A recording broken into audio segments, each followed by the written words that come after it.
All right, so this is Santa Inc.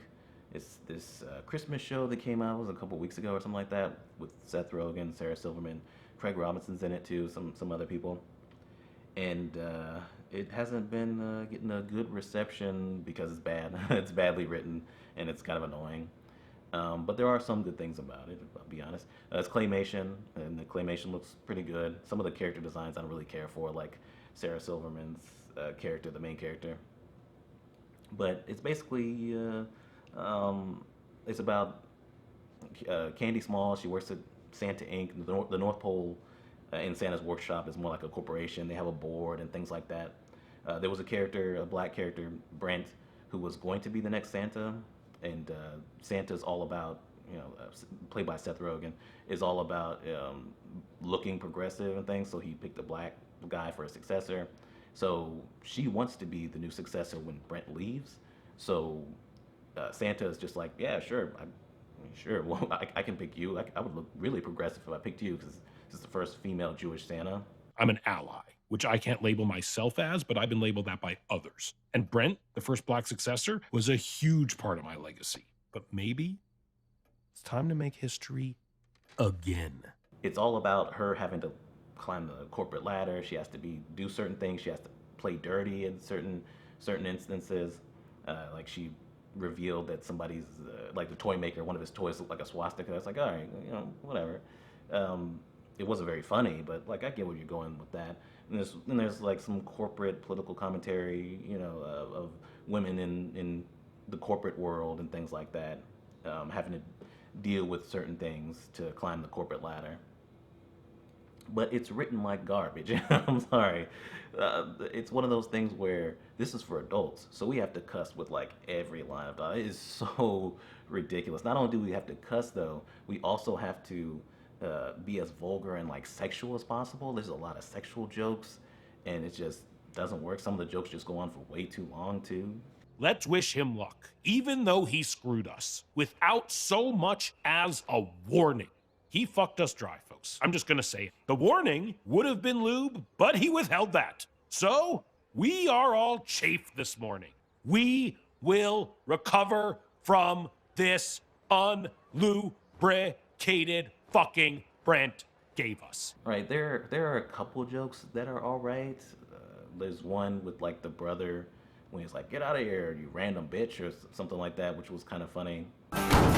Whoa! Junior! Awesome!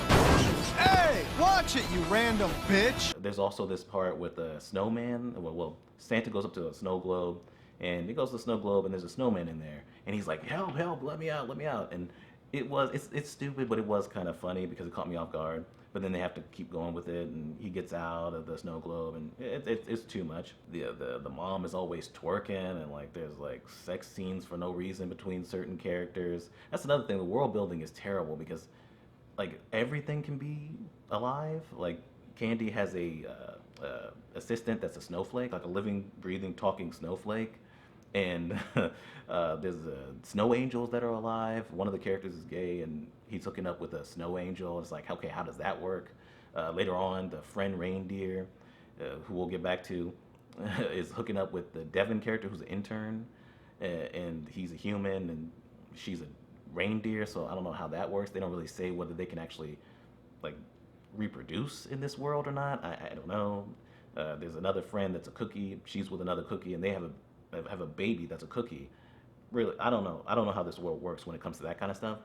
The friends are pretty obnoxious, especially that reindeer. They were just constantly getting on my nerves. The reindeer friend, she's just, I guess, supposed to be sassy or anything like that. She's constantly talking about how much sex she's having, and she did doggy style and koala style and all these other styles with Prancer and his girlfriend, and it's like, okay, it was too much. It's like, there's certain parts that are kind of funny, like when they keep saying bitch to each other. There was a part of that was kind of funny that involved the husband, but after that, that joke is never funny again. So there's the political angle of it. Well, there's certain commentary in there. The corporation has a lot of shady stuff going on. Santa's in on it. Well, actually, he actually does a lot of it. There's a part where they're drugging the reindeer because all they care about is performance. It's like, all right, that's pretty good. There's some, Amazon commentary where Amazon sucks and there's like drones and things around. Some of that was lame, but some of it was all right. There's the episode where she has to try to be one of the boys. They're saying a bunch of inappropriate stuff and stuff like that, and she just has to go along with it and or even play into it. But it's hard for her because she's the only woman, and everybody there is just a bunch of men. That could have been interesting, but obviously it's written pretty badly and it's still obnoxious.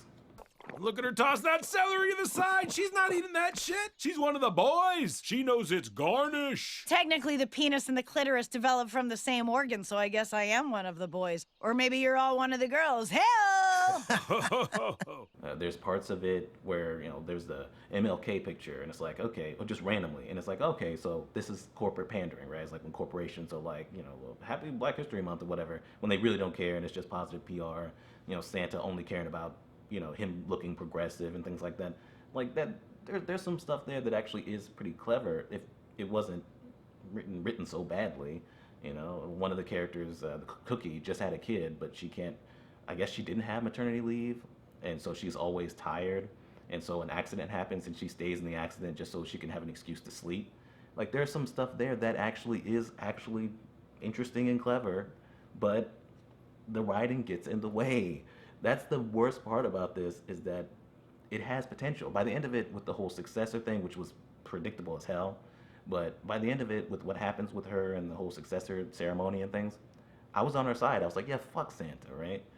Some of it is underdeveloped, like her turn into being like a worse person, her friend's turn on her. And, so that's underdeveloped, but whatever. I was on her side, right? And they also have this song, it's like Santa, Santa, Santa. I like that little thing that's in the background when she like loses it after what happens with the successor thing. But it has potential to be something, but everything has to be cussing and cussing and cussing. The mom is running around naked for no reason. The first time the mom meets Peter Rabbit, because they go to Easter Island for Easter, and at first I'm like, well, that's pretty lame. But but are we gonna go to all the different kind of corporations with all the different holidays? Maybe they're saving that for another season. But no, we just see Peter Rabbit and the Easter stuff. But she first meets Peter Rabbit, and she's like, oh, I've been masturbating to you for so long. It's like, what is going on? Like the grandpa's like, make sure you hide my porn. It's like, it's endless. It's getting in its own way. Santa Claus, he likes it raw, but his wife ain't no hoe. She don't suck on that North Pole. Hey! Oh, poor Candy. Poor sweet Candy. I'm here for you if you need a shoulder to cry on, or a dick to cry on.